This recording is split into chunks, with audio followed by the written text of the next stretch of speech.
How's it going, everybody? Welcome back to another episode of the Hip Drop Podcast. Lucas and I are back, and I know the first thing that you notice is that the name on my screen is not my name. So, someone in my family who his name is Justin Sarnoff, he was using my Google account for work-related purposes. Not really going to go into it. Nothing really worth talking about. And they forgot to sign out, and I have forgotten to change the name. So, don't be distracted by this too much. I did not change my name. I'll be back to Owen Smith at the bottom of my screen when we record next week. I just thought I'd throw that out there. I'd address it so nobody's super confused by that. But Lucas, it's been the last time we met was last Sunday. We discussed obviously the Max Crosby Ravens fiasco, Trey Hendrickson going there. Obviously, the last time we went was the week after free agency. The big signings of Kenneth Walker to the Chiefs, Mike Evans to the 49ers. There's just so many big ones. Tyler Linderbaum getting paid the GDP of a small country by the Raiders. What have you. Lucas and I covered that last week, but not a ton has happened since then. There was one notable trade within an AFC contender that an AFC contender made to add to their offense. And now the Chiefs now have a backup quarterback, so that's also worth mentioning. But due to the fact that there's not a lot of movement since last Sunday, Lucas and I will do our second mock draft of the offseason. We'll be making our top 10 picks, and then we'll also be making the selections for the three teams that have top 10 picks that are picking outside of the top 10. Those teams being the Cleveland Browns, the New York Jets, and of course the Kansas City Chiefs, who now have the 29th overall pick by the from the Rams in the Trent McDuffie trade. But before we get all that, Lucas, how you doing? How you feeling on this Monday night? I'm feeling better now. I was worried for a second that you were kidnapped because I didn't know who this Justin character was, but I'm Yeah, glad there was not a nefarious explanation. So yeah, glad to right, hear right, right. And everything's also, well. I look very similar. Look very similar. Sound the same. So even though I have a slight Exactly. cold, so I sound slightly different.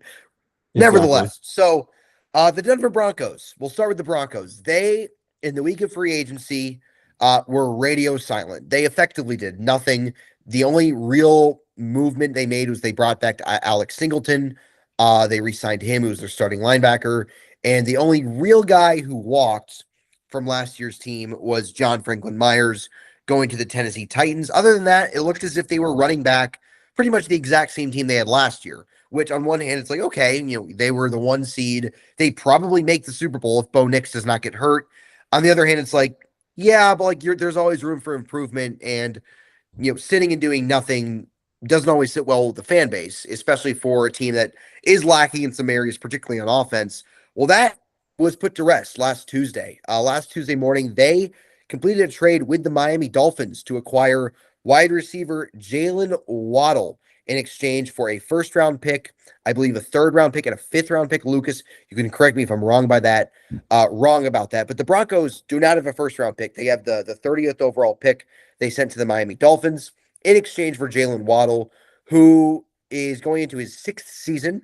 He is 27 years old, and he is a guy who, when he's been healthy, has been very productive. His first 3 years in Miami had 1,000 yards all 3 years. 2 of those 3 years, he shared the targets with Tyreek Hill. So that makes his numbers even more impressive. His best season was in 2022 when he had, let me check the exact yardage he had that year. So Jaylen Waddle, looking at his numbers throughout his career, 2021, his rookie year, had barely over 1,000 yards, 1,015 to be exact. His career year was 2022. He had 75 catches for 1,356 yards, 18.1 yards per reception, which is absolutely absurd. Led the NFL at 8 touchdowns. And then his last 1,000-yard season was 2023, in which he had over 1,000 yards in just 14 games and 4 touchdowns. The last 2 years, his numbers have gone down. He has missed time with injuries. In 2024, he missed 2 games. He had 58 catches for 744 yards and 2 touchdowns. And then last season, his last in Miami, he missed just 1 game. He had 64 catches, 910 yards, and 6 touchdowns. So his numbers have taken a step back, but he's still a very good receiver, obviously a very fast receiver, an exceptional deep threat, which the Broncos sorely, sorely needed in their offense. So, Lucas, it's a big risk by the Broncos because they're giving up a lot. They're giving up a lot of draft capital. The Broncos have very minimal picks in this draft. They do not have many picks at all, whereas the Dolphins are really kind of loading up on draft capital to rebuild for the future. They're a team that is self-aware of the fact that they'll be bad in 2026. They're just trying to build for 2027 and beyond. So they're really kind of getting rid of those core guys who were part of like the last era. Obviously, Mike McDaniel's gone, Tua, Waddle, obviously now, Tyreek Hill, who's still unsigned, Bradley Chubb, Minkah Fitzpatrick, Jalen Ramsey, all of them are on new teams. So Jaylen Waddle is a Denver Bronco. As a Chiefs fan, as people who cover the Chiefs, how do you feel about this, and how does this make you feel about Denver's offense going into next season? Initially, when I saw this trade, I was very like pro Dolphins. I'm like, I think the Dolphins got more value. But as I got further away, or as we've gotten further away, I kind of realized this is a win-win. The Dolphins, it's self-explanatory. They're just viewing that as we're just going to reset. We're just going to get rid of pretty much anything significant related to the last regime of Mike McDaniel and Chris Greer, with the exception of Devon Achane and I think he's the Aaron only one Brewer, still the there. center. Yeah, exactly. Achane's the only like core piece, and maybe Zach Seiler if you count the defense. And for Denver, they also got the pick number 111 in addition to Jaylen Waddle, so they really gave up pick 30, pick 94, and then a pick swap of 111 and 130. So still a lot, but as I thought about it more, this is not really a great draft. Like pick 30 in this year's draft is like really like pick 35 in like most other drafts. It's not like we see first round pick and we'll think, oh wow, that's a lot. Mm-hmm. It's not like what the Colts gave up. We're like, oh, it's going to be 2 top 20 picks most likely. It's pick number 30. And so it's only current year picks. I don't believe any 2027 year picks were involved, which is fine because it's only current year assets. So you know exactly what they're going to be. There's no mystery, especially with the first. But also, like, I understand Denver didn't reach the Super Bowl last year. They were pretty close. They lost by 3 points in a game with their backup quarterback. The Broncos are viewing at it like, we were good enough to go to the Super Bowl. Like, if Bo Nix was healthy, even if he was half playing on one leg, they probably would have won that game. If not, it would have been much, much closer, even though it was a 3-point game. They're looking at it like the one thing we lacked last year, part of it was because they didn't let Bo Nix throw deep, was they lack a consistent downfield passing game. And the rushing offense was also hit or miss. But, like, they just solved one of the problems with Jaylen Waddle, and they hope the development of R.J. Harvey fixes the run game. But they're looking at it like, we're paying pretty much the equivalent to a first-round pick and a third-round pick to fix our biggest flaw on offense, and hopefully that's enough to carry us over the hump. As the Raiders are still rebuilding, the Chiefs may be a year away from being Super Bowl contenders. The Chargers are the Chargers, and it seems like the rest of the AFC is still in flux. They're looking at it like, this is our last best chance. We're going to go all in on this year and get a player who's by age still in his prime and fixes our biggest flaw. Right, for sure. By the way, the Chargers offseason, we didn't really touch on much. Someone needs to explain that to me like I'm 5. I don't really understand what they're doing. We'll kind of touch on that as we get closer to the year. I went off topic there, but like, no, I get what you're saying. Like, the Broncos are a team that feels if they're very close, and it's rightful that they feel that way because, like you said, look, I'm not the biggest Bo Nix fan in the world, but if he doesn't get hurt, they would have been in Santa Clara. They would have probably still lost to Seattle, but they would have gotten there. Excuse me. Fill the air, Lucas. I believe Owen Smith might be dying, or Justin Sarnoff might be dying. And oh my God! Maybe Owen Smith will come back healthy next week. Oh, you're okay. He's back. I should have Justin's muted back. the camera. That was something. That was else. a tough. That was tough to look at, man. I tried to like get out of the frame as much as I could, but woof. Still recovering from a cold. That will happen every once in a while. Regardless, the Broncos, like I said, Nick stays healthy. They're in the Super Bowl last year. They win the conference, and they feel as if Waddle is a guy who can like legitimately take them to that next level. Because like as good as the Broncos were last year, record-wise, offensively, like they were fairly mediocre. I mean, the Broncos last year on offense averaged 23.6 points per game, which was pretty middle of the pack. I mean, they were sandwiched between the Texans and the Steelers in points per game last year, which, I mean, not exactly two offensive juggernauts. So they're a team that really kind of relied on close wins, the defense keeping the score down in a lot of games. and they wanted to take some pressure off their defense, which is bringing all but one guy back. John Franklin Myers, like I mentioned, the only starter who's out the door. And they're going to see if, like I said, Bo Nix, not the biggest fan of, but in one defense of him, hasn't really had great weapons to throw to his first 2 year. I mean, Cortland Sutton is a good receiver, but their number two receivers is nothing to write home about. They don't have, besides Sutton, they don't have another top 50 receiver in the NFL on that roster. It's a bunch of guys who really don't scare any defensive coordinators. Whereas, with Waddle in there, Sutton now moves to the two. Jaylen Waddle takes over that number one role and hoping to help Bo Nix reach that next level that I don't know if I've quite seen consistently. But he's a guy who the Broncos feel as if, okay, like when you look at other quarterbacks in his class, like Jaden Daniels has Terry McLaurin, Drake May last year had Stephon Diggs, Caleb Williams has Roma Dunze and Colston Loveland. Even a guy like, Michael Penix when he's healthy has Drake London and Kyle Pitts. Whereas like Bo Nix, from a weapon standpoint, had the weakest group to throw to, and they're hoping that this can help elevate their offense Exactly. and get them to the Super Bowl. Yeah, exactly. And I think one thing like that I'm okay with is I don't view Jaylen Waddle as a bona fide number one. I think he's a low end number one, a high end number. Yeah, I agree. I also view Courtland Sutton about the same way. Like I don't think Courtland Sutton's like some amazing wide receiver right now, but I think one thing I like about this trade that makes me like it makes it easier to swallow for Denver is Waddle and Sutton have complementing skill sets. They don't really have a ton of overlap in their game because Sutton's like the typical big X receiver, really a good vertical threat, but is really going to be a physical guy. Well, Jaylen Waddle is not that. He's a pure deep threat, fast with the ball in his hands, has a more refined route tree. They can play on the field at the same time as each other, and it's not like for sure. It's not like Michael Pittman and DK Metcalf, where they're not exactly very different receivers, but it's not like that. But like because Waddle and Sutton are very different receivers, so it still gives their offense variety and talent. Right. And a criticism of Bo Nix is that he's a guy who is he doesn't really push the ball down the field super often. And part of that is him. Part of that's the way Sean Payton tends to call offense. And part of that is like I said, Cortland Sutton is a quality wide receiver, good wide receiver even. He's not a deep threat by any stretch, whereas Jaylen Waddle is one of the better field stretchers in the game. Like this guy has a season on his resume where he averaged 18 yards per reception with Tua, another guy who doesn't have the biggest arm in the world. So I think this is great for Bo Nix, and this is good for Denver's offense. Not great for the Chiefs, but there's still a lot of offseason left to go.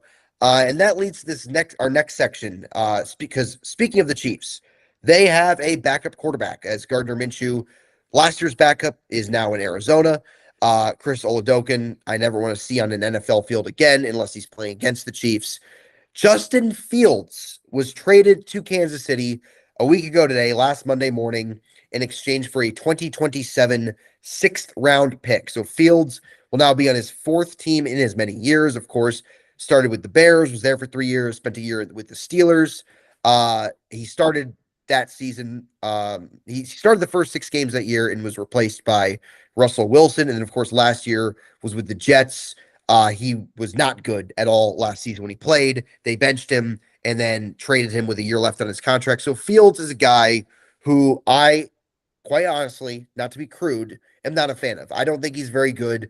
I think his style of quarterbacking that he plays is a losing style of football where like he refuses to throw the ball in any direction that will lead to an interception. He takes drive-killing sacks. I mean, Justin Fields last year had multiple games where he couldn't even crack 50 passing yards. So, look, he's a guy who is athletic.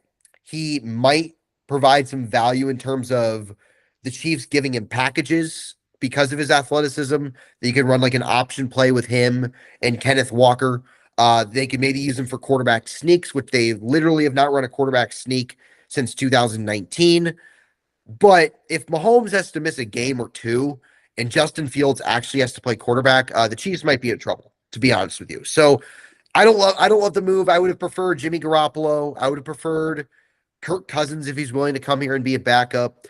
I would have honestly preferred even a guy like trying to think, like even a guy like Anthony Richardson, trading for him, because Anthony Richardson also has been bad, but there's less sample size of him being bad. So I get why the Chiefs did it. They didn't give up much to get him.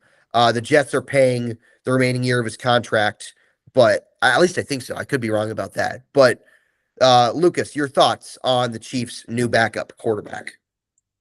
I don't mind it. Justin Fields is the backup. It's not like Yeah, they traded for him and like, it turns out Mahomes is not going to play in September and Fields is going to have to play real games. Then that would be a different story. I support it in the sense that I don't mind that the Chiefs are taking a swing on backup quarterback. They've traditionally been a high floor backup team, low ceiling, like Gardner Minshew, Carson Wentz, Matt Moore, Chad Henne, it's Blaine Gabbert. It's like guys who they are trust won't be nuclear bad, like Justin yeah, Fields has a tendency to be. I was like, okay, Mahomes is not going to play unless the this offensive scheme is fixed and the talent is fixed. They were screwed anyways. We saw what happened with Gardner Minshew in his limited snaps. Chris Oladokun. I know Chris Oladokun sucks. That offense was a travesty. I hold the opinion of like go for the high ceiling guy.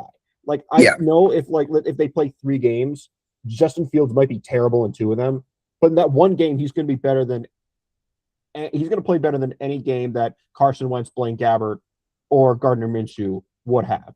And I'm willing to take that. It's almost like in March Madness, like you almost and I've heard someone in like the NBA say this, like you want your depth guys to be hot or cold. You don't want depth guys that are consistently like all right. You want your depth guys to potentially go off for 30 points on a random night because that's what pushes you over the edge. This is why I kind of support it. I'm not going to give it an A, but like I don't mind them taking a swing. We saw with Sam Darnold that like, right. there might be some teams that will take chances on former busts and develop them. I think one thing I said about Sam Darnold and the Seahawks winning the Super Bowl, will more teams take chances on former busts and give them a real chance to develop? Is For that what the sure. Chiefs are doing? Like an offseason in Andy Reid's system, maybe he comes back for another year, and heaven forbid if he has to play 5 games, if he's developed properly, he looks somewhat decent, and he gets a big payday. The Chiefs get a big comp pick, and the Chiefs get competent quarterback play behind Mahomes. That's Mm-hmm. the best case scenario. That's like the hopium Right, in me. right. Worst case scenario is, he does have to play and he goes like 9 of 30 and for like 57 yards and like, Which he is capable of doing, by the way. to be fair, that's not that much of a downgrade from what they got after Mahomes got injured. So it's I like the know. Chiefs are looking at it like, okay, we might be worse at backup technically, but we have a higher ceiling. Like Justin Right. Fields is talented enough to where it's like, okay, like I can understand the vision that he could go for like 250, like 20 of 30 for 250 yards and like 5 or 6 on deep balls. Another angle I want to take this at is maybe this is just more hopium. Is there a chance they're going to use Justin Fields in more than a pure backup role? Will they use him That's what I for alluded to. like, Like yeah, they could use exactly. him with Kenneth Walker. Like they could use him in sneaks. They could use him in the yeah, Wildcat. Like that's what he he could can do. Yeah. put him at receiver. Maybe line him up at receiver for a snap or two. Maybe they could run like a reverse or something like that. Get creative. Like Andy Reid just needs to get more creative. And I don't mind if Justin Fields is out there for like 2 snaps a game in a non-critical moment, and they just want to goof around and experiment. Like maybe that's it as well. But again, it's a long way. This is all just projection, but I don't mind it. I was kind of more positive on the move than most other Chiefs fans, but I understand the risk. But backup quarterback for the Chiefs hasn't exactly been a very high ceiling position. At least they're taking a swing. They might strike out, but I can at least respect them going for it. No, I get your sentiment. I don't wholeheartedly disagree. Like I said, I'm not a Fields fan. I just don't think he's good at all, even as a backup. I just think he's so limited as a processor. He doesn't read defenses well. He, like I said, holds on to the ball forever. He plays a style of football that's not conducive to winning games. Whereas even other backups who aren't necessarily good, like they could play a style of football that can win you a game, like a Jameis Winston or a Kirk Cousins at this stage of his career, as we saw in Atlanta at times this year. I don't know if Fields can do that. I will say this though, our friend Matt Verderam, guest on the show, another Justin Fields skeptic, if you listen to him, he mentioned one good thing is if the Chiefs are back next year and they are playing a meaningless Week 18 game because they have the 1 seed wrapped up against, say, the Raiders again, and they start Fields, and he goes out there and plays really, really well. He throws multiple touchdowns. He does what he can do as a runner. Other teams can see that and say, "Hey, we'll take a third round pick. We'll give you a third round pick for Justin Fields." Boom, I would take that. So that's the upside of having a guy who is still young, is physically gifted on your team, whereas nobody's giving up any draft picks for Gardner Minshew and Carson Wentz, even if you show them off late in the year, because everybody knows what those guys are at this point. Whereas Fields does bring you that kind of he could add in that regard, where like if you show him off in the preseason, in a week 18 game when you have everything wrapped up and other teams are impressed enough, you get some extra draft capital, which could never hurt anybody. So speaking of quarterbacks, I'm just gonna run through a couple things. So there was a couple more movement, some backups being solidified. Andy Dalton was traded from the Carolina.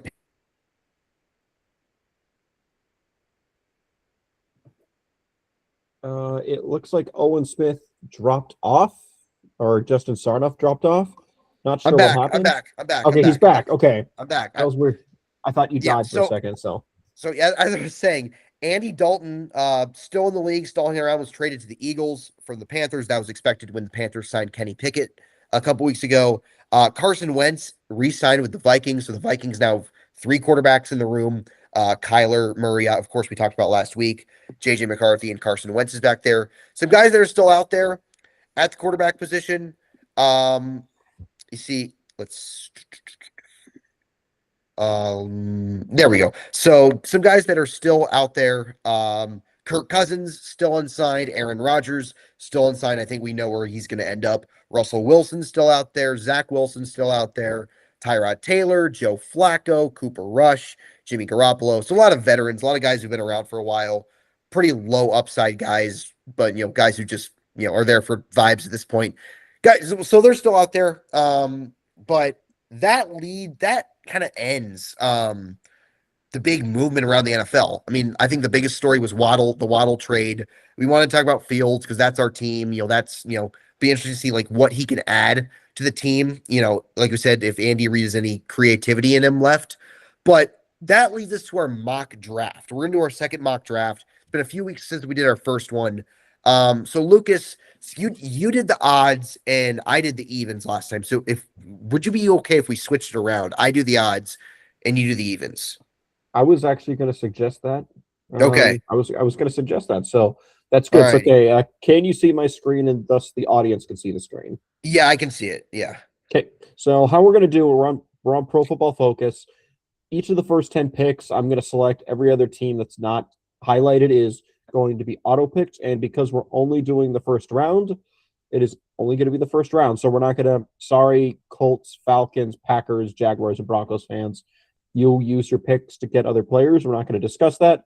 But there are also 3 teams, as Owen discussed, that have multiple firsts. That is the New York Jets, the Cleveland Browns, and the Kansas City Chiefs. And so we're going to do the entire top 10 plus those 3 picks after the top 10. And the only reason we're doing that is because we have to select by team and not by pick. Owen, you look like you're thinking about something. I don't see the Browns on there in the second with their second first. 6. So how the PFF thing works is it only shows each team once. And so if a team has multiple firsts, it doesn't. So they're 16th. They're 16th. Yeah, because you're not selecting the pick, you're selecting the team. And so if you see in the bottom right, you'll see the 5 teams without their first. Whose pick do they have, by the way? Whose pick does the Browns have? I mean, the Chiefs have the Rams. The Jets have the Colts. Who do the Browns have? Jaguars after trading up for Travis Hunter. Right. Okay, cool. Nice. Okay, cool. All right. So I will start with the Las Vegas Raiders. Yep. This is not hard. Despite what Dan Orlovsky said this morning, Fernando Mendoza is the easy pick here. I think he's clearly the best player at the most important position in this draft. This is the worst kept secret in the NFL. Fernando Mendoza joins the AFC West and lands in the silver and black. I don't think I really need to explain this that much. Look, I don't know if Mendoza goes first overall in most drafts, but I do think he's an objectively good prospect. Obviously was incredible last year at Indiana. So deserving first round pick for a team that desperately needs a quarterback. Yep, that's the right pick. No arguments here. Number 2, I have the New York Jets. And before I start, I just got to clarify, I did edit the big board on PFF today when I had some downtime at work. And so when you see the big board here on the right side, that's going to be reflective of the current consensus big board that I was able to find on like NFLDraftTech.com or whatever the site was. So that's where these rankings are based off of. So Yeah. it doesn't matter. It doesn't matter for like the third. Lucas. Not necessarily a predictive mock. Oh, he's Oh, back. you still hear Okay. me? Yeah, you Okay, froze okay. for a little bit, but yeah. Okay. So yeah, pretty much you have big board, NFL consensus. I'm going to draft based off what I would do, not necessarily what I think will happen. We'll switch that up closer to the draft. Okay, so next up, New York Jets. I'm going to go with Arvell Reese. I Okay. think with the Jets are basically they're like the second year of a rebuild. I think they got to go for the high ceiling pick.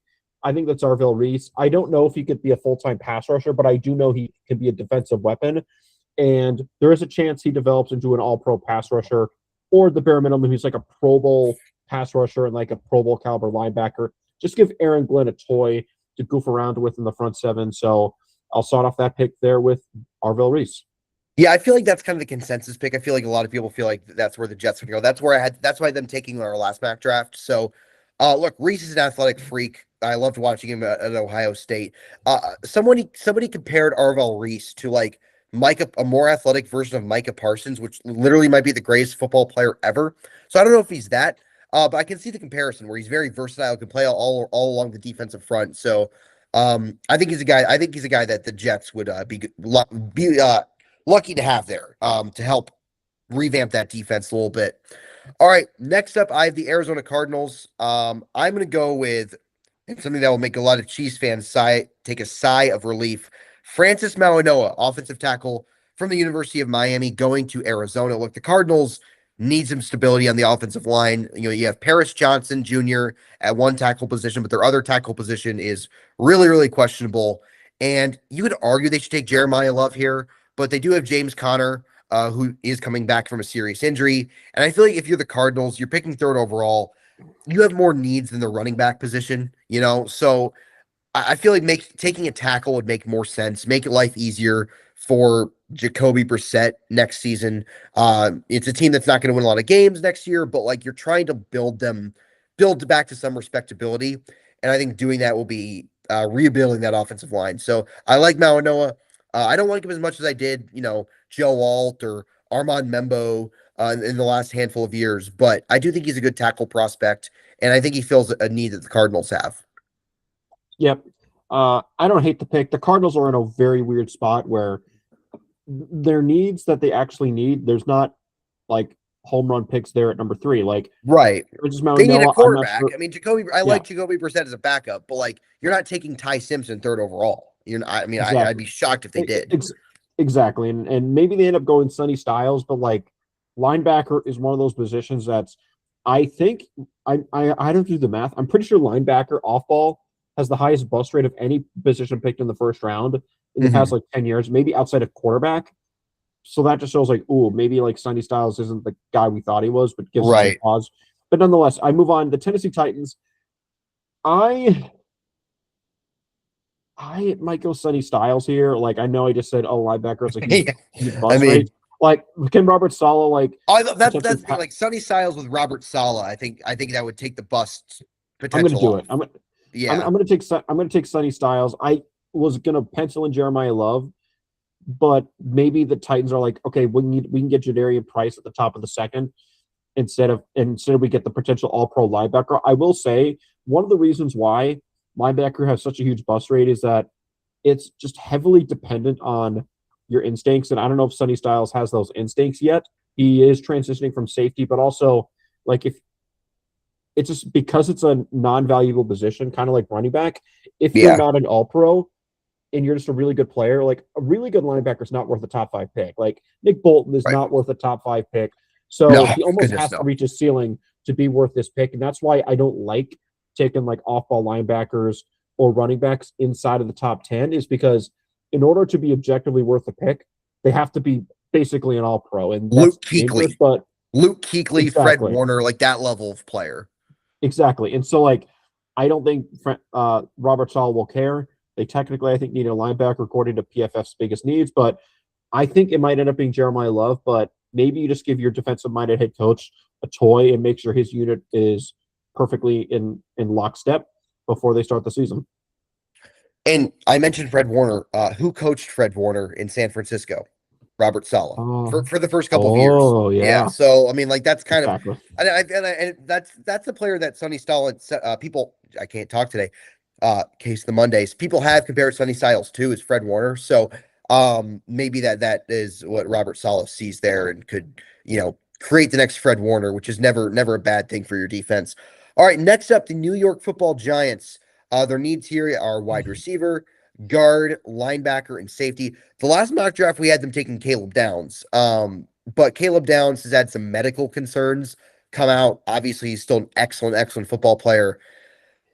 Look, I'm gonna have the Giants take a position that's not listed as a need right here because I've heard some smoke about this. And I think that when there's smoke, there's fire.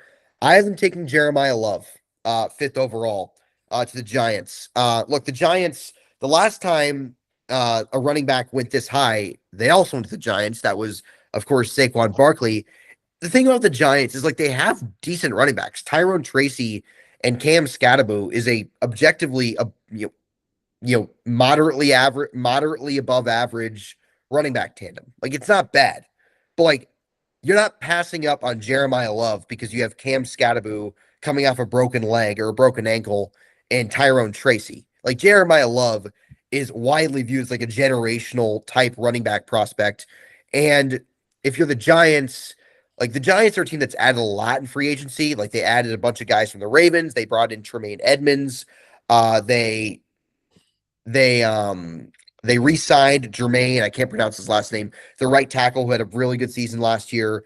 But you're trying to help Jackson Dart as much as you possibly can. You have Malik Neighbors coming off recovering from a torn ACL. You could use a wide receiver too. Their receivers outside of Neighbors are not great. Their tight ends are really nothing special at all.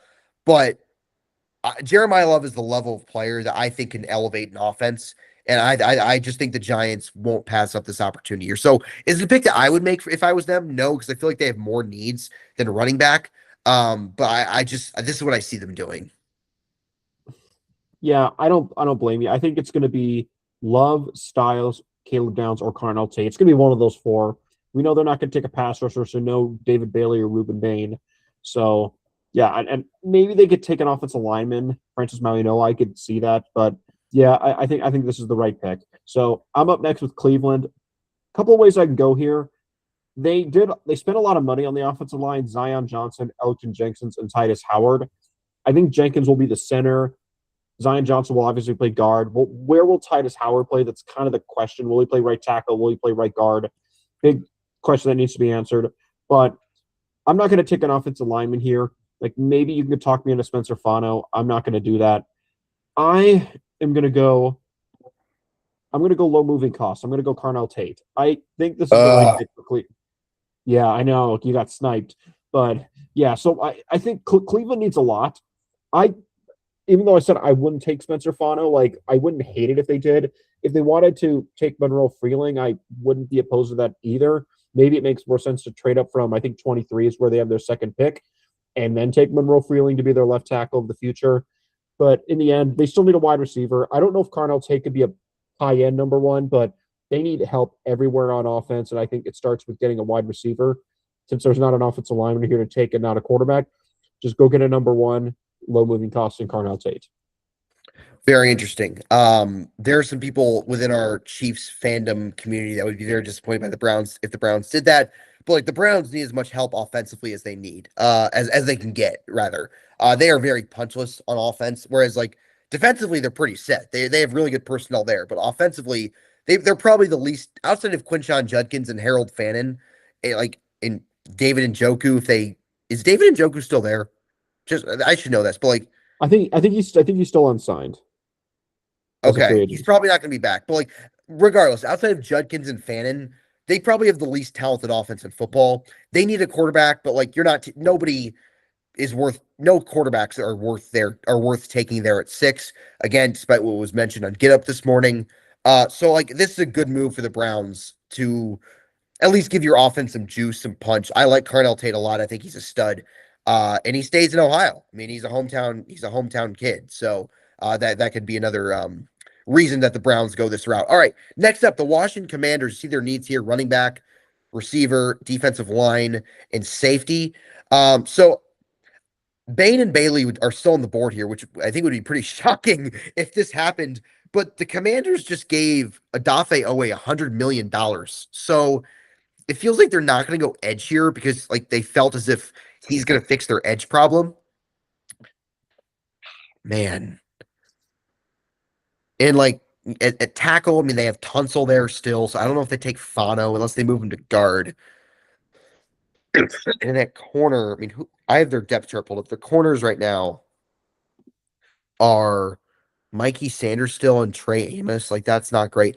I think this is what we did last time. I'm gonna have them take Mansour Delane to Washington because at safety, which is listed in need there, they paid Nick Cross in free agency, so you could argue they take Caleb Downs, but I am them going with Delane. I mean, Washington defensively last year was an absolute sieve, and the worst part of their defense was their secondary. Their pass defense was absolutely putrid. Quarterbacks, it felt like, just had field days against Washington. I remember the last time I intently watched the Commanders last year was when they played the Seahawks on Sunday Night Football, and Sam Darnold started that game like 22 of 22. It was insane. That was like not an uncommon occurrence against the Commanders defense last season. So they need as much help on the back end as they can get. They already signed Leo Chanel, former chief. Obviously, they paid Odafe Owe all that money. They signed Nick Cross. So they are aware of the fact that like defensively, that's where they need the most help.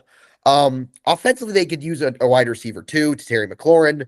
They could honestly use a tight end. I'm surprised that's not listed as a need because Zach Ertz is coming off a serious injury and is also an older, declining player.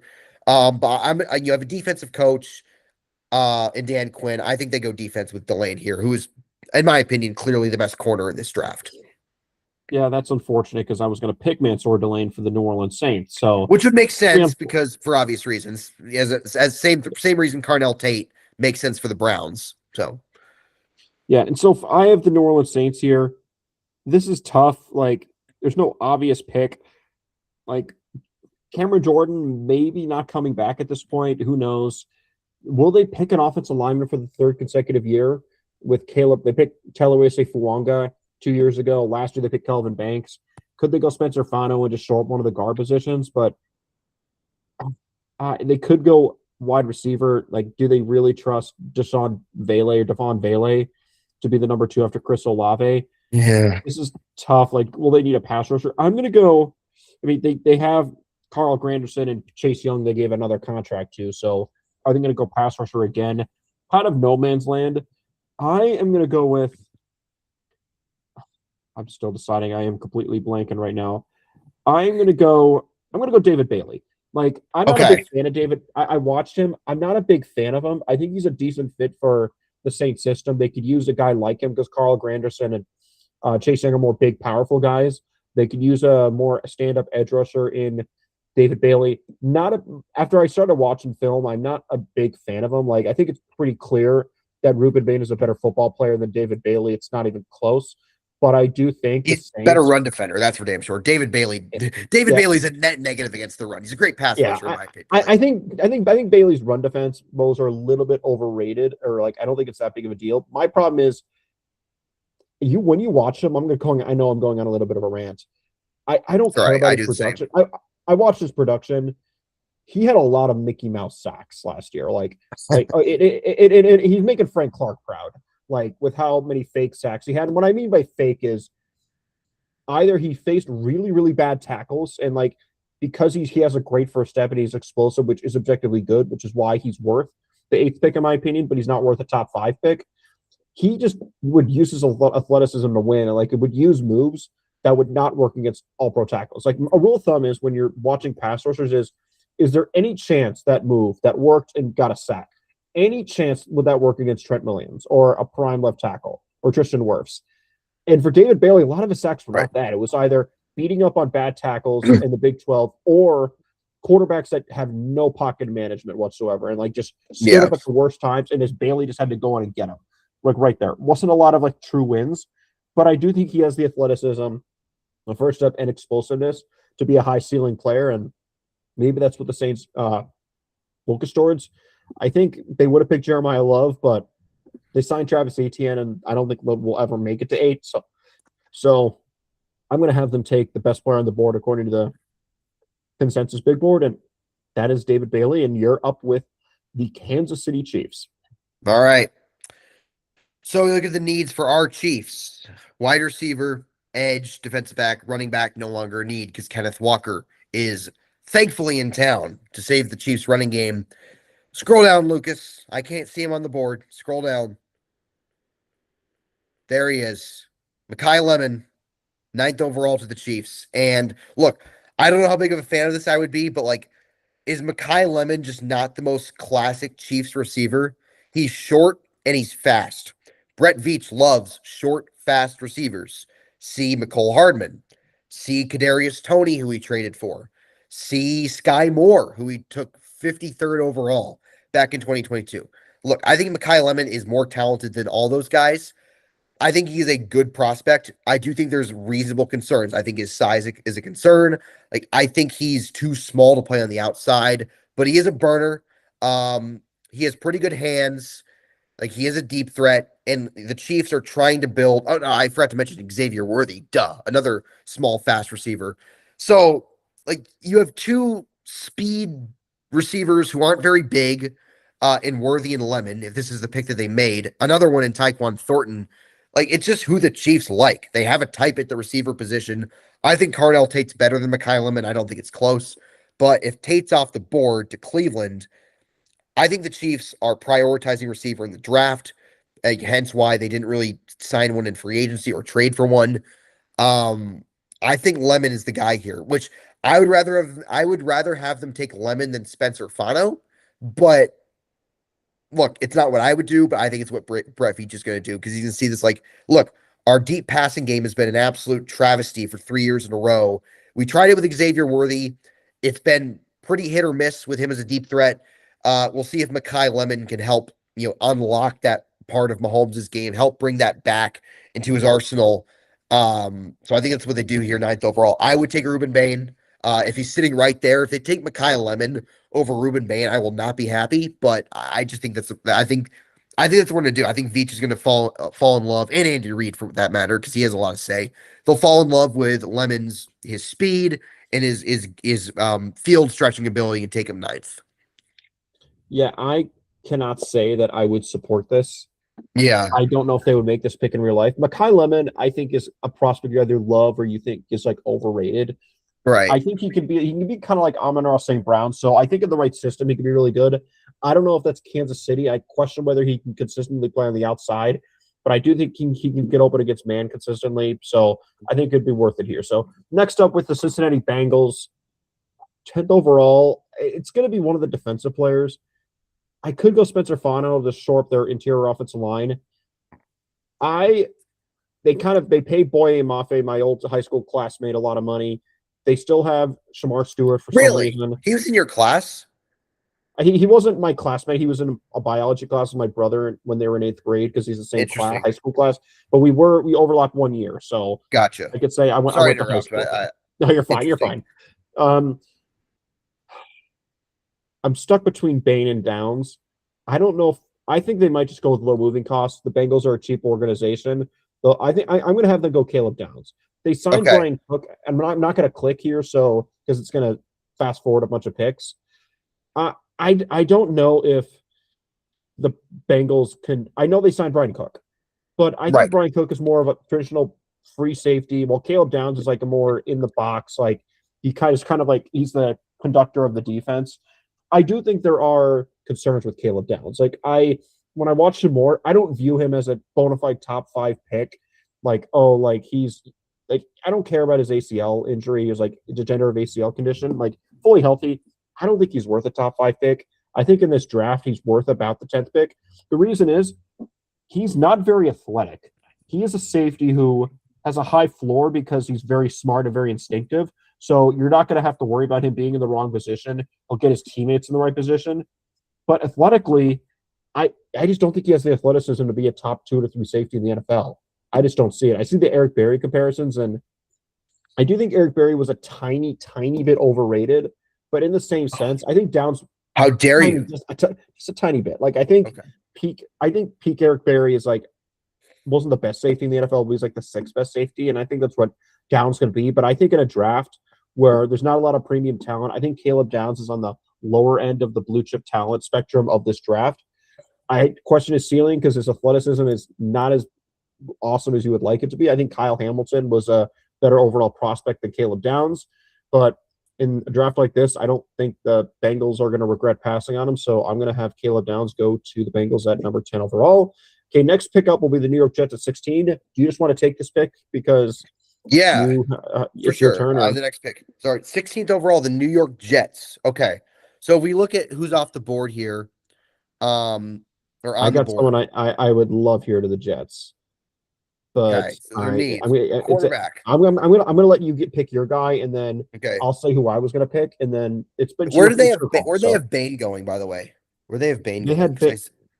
They had Bane go to the Dolphins at 11. So like low moving costs. So Jordan Tyson to the Cowboys, Spencer Fano to the Rams, Monroe Freeling to the Ravens, and then I can never pronounce this guy's name for the life of me.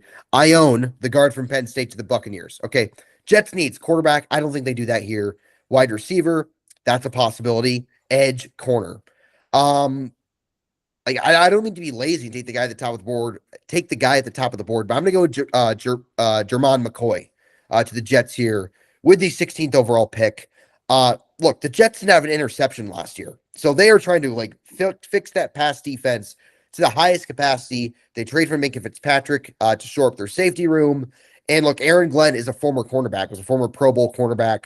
So he's going to try to have that room as good as it possibly can be. I like McCoy a lot. I don't think he's quite as good as Delane is. I think he's clearly second behind Delane, but I think he fills a need for the Jets. And if he's still on the board, I think it's a pretty obvious pick for them at 16. Yeah. So was that the player? That was not the player. The player is actually on the screen. I think if I'm going to be right, and my goal is to be right and not pick who I would pick, and I know I said this is what I would do mock draft, so we could stick with McCoy. I just got a hard time believing out of the top 30, I think the Jets have the 33rd pick. I don't know what pick they have. Give me 1 second to check. The New York Jets they do have the 33rd pick. I think there is very, very, very little chance they get out of the top 33. And I know they have pick 44, so maybe the top 44 as well, but more likely top 33 without a wide receiver. And they have nothing next to Garrett Wilson. I know they have Mason Taylor at tight end. Will he? You're not an AD Mitchell believer, Lucas? Not an AD Mitchell believer? I think Mitchell's more of a number 3. He'll be protected as like an X number 3. I think if I was picking trying to be right, I think they would go with Omar Cooper Jr. out of Indiana. I think, to me, he's a Rashee Rice clone. So if the Chiefs did not pick Mekhi Lemon, I think he would have been a shoo-in at 29 if he was there, because if they just don't want to believe in Rice long-term, and this is the last year regardless, whether he's actually there, he might get suspended or arrested for another reason. Omar Cooper Jr. would be a perfect one-to-one replacement. I think Omar Cooper is worth a top 20 pick in this draft. I'm a big fan of him, but that's not who the pick you made. They went with Jermon McCoy, who, in my opinion, if he played football this year, which he didn't, he would have bona fide top 10 pick. He would have gone ahead of Mansour Delane. He'd be considered a blue chip prospect he'd be considered a better prospect than Caleb Downs for sure. But he didn't play this year. He blew out his ACL in 2024. There are some people questioning his love for football. He could have there are some people who maybe thought he could have came back for the bowl game or the last 2 games of the season for Tennessee. He didn't. So some teams might not like that very much, and that's what I've heard as well. But the Jets, if they want a high-ceiling number 1 corner after they traded Sauce Gardner, use the pick they traded Gardner for to pick a replacement quarterback in Jermon McCoy. So I don't mind this pick. So look, I'm technically up. Sorry to interrupt. McCoy is very talented. I think McCoy, I said, if he wasn't hurt last year, I think he's a top 10 pick. Look, I think the Jets will look at that. It's not like a character issue. It's more of a thing he didn't want to risk getting injured again, which would really tank his draft stock. I think it's a testament to his talent that he's still projected to be a top 10 or top 10 first round pick despite not playing last year. So I think the Jets bet on that, and they take I think this, in my opinion, the second best player at the position that their head coach played in the NFL. So that's my logic behind that situation. All right, you got the Browns here. I get it. Yep. Cleveland says their biggest needs are quarterback, wide receiver, guard, and tackle. Obviously, they picked a wide receiver in Carnell Tate. So, will they go with Caleb Lomu, who could be the projected left tackle of the future? Will they take a chance on Ty Simpson, who's still on the board? I don't think so. I think they have to pick a potential left tackle. I'm not a big fan of Caleb Lomu's game. I don't think he's a bad prospect by any means, but I think when you pick tackles at this range, you're kind of playing with fire. Just like there needs a lot of development. So I think they have to take a swing on a left tackle at some point. So I'm going to have them take Caleb Lomu at 24 or 23, whatever that pick was, 24. And now you're up with the Kansas City Chiefs. Their first pick, you had them picking Mekhi Lemon at 9. In hindsight, I hated that. Like, in hindsight, I hate even more because I would have gone with Bain. I see Boston. Like, I would take Bain. This is what I think they would do, not what I think they should do. So I get it. Like, I think Denzel Boston at 29 would be a home run. Like, you run that, assuming they don't go wide receiver at 9. If Boston is there at 29, I don't care what position they picked at 9, other than if it was a wide receiver. If Denzel Boston's there at 29, you run the pick in because I think he's a bona fide top 20 pick, and he fits the style of wide receiver the Chiefs currently lack, even with Rashee Rice. But you have to pick in Mekhi Lemon, who's pretty much the opposite guy in every sense. So who are you going to pick now? I will scroll down on the board. Give me some more to look at. Yeah, Cale Banks. There he is. I know I'm taking. Caden McDonald. Give Chris Jones some help inside. They got to do it. Chris Jones. What? I am so mad at you right now. Why? I am a Caden McDonald hater. I don't think the Chiefs should be, after signing Kuriesi Tonga, should be signing a run defensive tackle whose pass rush game is very, very unrefined. Like, this is like, McDonald's not a bad prospect. I think if this was Chris Jones, like if this, I thought he was a better pass rusher than that. That's what I now try. This is the kind of like, give a little secret. I tried to tell Verderam, Caden McDonald is not a pass rushing defensive tackle, but he didn't listen. Is Peter Woods still? Is Peter Woods off the board? I would not take Peter Woods here either. So, and I have to step in. I don't think Peter Woods is here. He may have been picked up? Yeah, he was picked up. Yeah, he went to the Cowboys. Yeah, he went to the Cowboys. I got this defensive tackle class. I think in the top 50 is very, very dangerous because all the defensive tackles have warts. Peter Woods was not very good in 2025. Caleb Banks has as high of a ceiling as any defensive tackle in this draft. Has some character issues, has a foot injury at his size, but he's basically Chris Jones 2.0, electric boogaloo. Yeah. Give me Banks. I think they take Banks. I think that's what they think. Look, if we know anything about the Chiefs, they don't give a shit about character issues. Okay? Yeah. They don't care. They care about if the guy can play football. Look, they weren't scared by Josh Simmons' injury last year. They took him. When he was on the field, he was really good. I think the Chiefs will look at this and say, look, they still come away without an edge, which is very, very troubling. But I just don't think do they view Zion Young as reasonable, as a worthy of a first round pick? I don't. I don't think Zion Young's a first rounder. I think he is. I don't. I think he's like an early second rounder. That's just me. I don't know. They're picking at 29, so like it's not like they're reaching. I think it's 25. It's between Young and Banks for me. And like I said, this is not what I want them to do. It's what I think they would do. Yeah. Maybe they bank on Norman Lott being the guy to help Chris Jones on the inside. Like I think I said earlier, like a couple episodes ago, this team might view Norman Lott as part of their 2026 rookie class. Because he played 3 games. He played like 2 games plus a few snaps against Baltimore and then he tore his ACL. He has he missed the entire regular season last year. They might just view him as like, okay, we have Tonga and Norman Lott coming in to bolster the defensive tackle room. I know I'm kind of like hijacking your pick because it's your turn. But if I was on the board because they already picked wide receiver, I think Zion Young would be the pick. I am a big fan of him. Again, he has characteristics. I mean, you know more than I do. So if it is between Caleb Banks and Zion Young, both have warts because Zion Young was arrested for a DUI in January or February. It has some other stuff, but I did hear some inside information at the combine not totally inside. It was said on a public podcast, NFL Stock Exchange. But Mhm. Zion Young was, from what I heard, he was a vocal leader among all the pass rushers. He was kind of like rallying the troops. He was keeping everyone positive, and I think that's what the Chiefs need. Like with Chris Jones getting up there in age, that's basically what Jones was doing. Like that's what Jones has done for years. Like he was the upbeat guy, the positive guy. He's the leader, the emotional leader. Zion Young could take that that mantle from him. I don't know. I don't think he has the ceiling to be a high end pass rusher, but I think he projects as someone who's going to be a very good run defender. I think he's day one. You're going to trust him to play on early downs, but he has the tools to develop into a very, very good pass rusher. Like, I think he could be pretty much a slightly better version of what George Karlaftis is now. And at this point, like, the Chiefs, they need guys who matter. I don't think there's any way in, like, Zion Young is not going to be Felix Anudike Uzama. Some people might be like, not another local pass rusher, not another guy from a local school. Zion Young is not FAU. FAU is a project pick. Zion Young is not a significant project. Worst case scenario, he's like a slightly more juiced up Mike Dana. And I think you take that at 29, especially in a draft that's not deep. If they want to go for the home run, you go with Caleb Banks.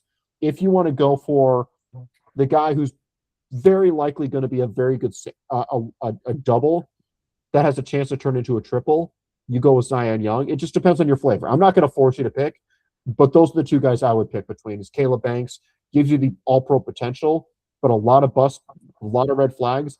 Zion Young gives you a little bit of red flags, but on the field is pretty safe, but also has a high enough ceiling to where I don't think it's like Keldrick Falk. Well, Keldrick Falk is pretty much all potential at pass rush, but like rock solid as a pass rusher. I think Zion Young has a bigger pass rush bag while also being very good on early downs, and I think that's what Spags might be looking for. What say you, Caleb Banks or Zion Young? I think Banks is an inside guy, Young's an outside guy, and like I said, they're outside guys as of now are George Karlaftis and us. So I think they're going to view Norman Lott as the inside interior help for Chris Jones as a pass rusher because, like I said, Kiris Tonga is a really good run defender. He offers nothing as a pass rusher. He has like half a sack his entire career. So I think they're going to stick with Norman Lott as the inside pass rusher because if they draft Banks, I mean, you're basically saying like you're rendering Norman Lott, who's a second round pick last year, to like the third interior guy, and you don't want that. So I have them going Young. They can take Young here to help fix their edge rush. Of course, another local player played at Missouri, obviously close to Kansas City, and the Chiefs, as we painfully know, with the Felix and Aduke Uzoma, FAU. If I butchered his name, which I probably did, with that pick, I feel like there was a lot of he went to Kansas State, so he's a local kid. Zion Young's a better prospect than FAU was by a wide margin, in my opinion. I would like this. I think they need all the edge rush help that they can get. So I think this would make the most sense. It makes more sense than Banks, even though I like Banks more as a prospect. I like Caden McDonald a lot more than you did, or more than you do. Personally, I gotta be honest. I like Cade McDonald, but in my opinion, if you draft a defensive tackle in the first round, they need to be more exciting as a pass rusher. Like I think Cade McDonald's gonna be good, so I think he makes sense for a team like if the Chiefs, if 4 years ago, like Chris Jones was still at the peak of his powers. Maybe you don't want to play him on early downs. You go get a guy like Cade McDonald because he will pay dividends. But I think as a team who has struggled to generate pass rush, I think if you have to take a defensive lineman, you don't take maybe you take a Keldrick Falk because he has the tools to be a high-end pass rusher. Cade McDonald, question that. I just don't think it makes sense for the Chiefs to take a guy like that at 29. I think if McDonald is there at 40, which he might be, and you took Zion Young or a high-end pass rusher or high-ceiling prospect at 29, then I think you definitely take him at 40 because I think he's worth the 40th pick. I think for a team like the Chiefs, if they need to take a defensive lineman, it needs to be one that gives them pass rush juice in some capacity. I think Cade McDonald is a work in progress. He needs a lot of developing. As we saw on the PFF stats, he only had 14 pressures last year, and I'll check how it doesn't show, but he only had 14 pressures last year. That's pretty not good. And he played pretty much the full season. It's not like he missed 4 games. Even then, I think he's a good player. I just don't think it makes sense for the Chiefs at this point, especially if you're getting Tonga. Like, if the Chiefs didn't have signed Kyrus Tonga, and like it was just Chris Jones, Omar Norman Lott, and you and me, then I could Right. I could see Caden McDonald. But they have Tonga to play that run stuffing snaps. Like, so they don't need to spend a first round pick on it. I think that makes sense at 40, but I would go Zion Young, who is a run defense first pass rusher, but he plays edge and they need bodies at edge, and he gives them more pass rush juice right off the bat. That's my argument. And some people might feel differently, but that's how I personally view it. But I'm just one guy. Of course, of course. And like I said, the draft is exactly 1 month from today. So Lucas and I will do a couple more mock drafts. We'll do our final one with all 32 teams a day before the draft, so the week of April 23rd. But there it is. There is our full mock draft. Some of those picks, of course, were simulated, but the picks that we made, we had Fernando Mendoza going first overall to the Las Vegas Raiders, Arvell Reese going second overall to the New York Jets, Francis Mauanoa going third overall to the Arizona Cardinals, Ohio State linebacker Sonny Styles going fourth overall to the Tennessee Titans, Notre Dame running back Jeremiah Love going fifth overall to the New York Giants, Ohio State wide receiver Carnell Tate going sixth overall to the Cleveland Browns, LSU cornerback Mansour Delane going seventh overall to the Washington Commanders, Texas Tech edge rusher David Bailey going eighth overall to the New Orleans Saints, USC wide receiver Mekhi Lemon going ninth overall to the Kansas City Chiefs, Ohio State safety Caleb Downs staying in state, going 10th overall to the Cincinnati Bengals. And then outside the top 10, I had Tennessee quarterback Jermon McCoy going 16th overall to the New York Jets. Lucas had Utah tackle Caleb Lomu going 24th overall to the Cleveland Browns.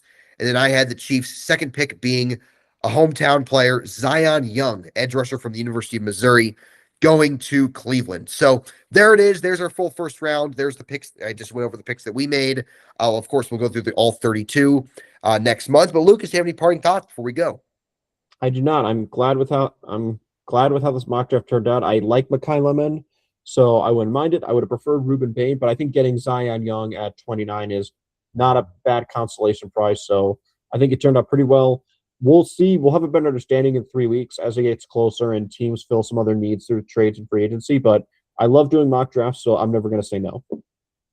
Of course, of course, of course. I mean, Matt, this is mock draft season. It's like I think the period of the off season between free agency and the draft is typically pretty quiet. So really, the biggest talk is the draft, is what occurs Thursday, April 23rd in Pittsburgh, where the draft is this year. But Lucas, thanks a lot for joining, and we will see you next week to discuss anything that happens between now and next week, whenever we record next. The days kind of come and go, but we'll be here as always. Thank you, everybody. All right.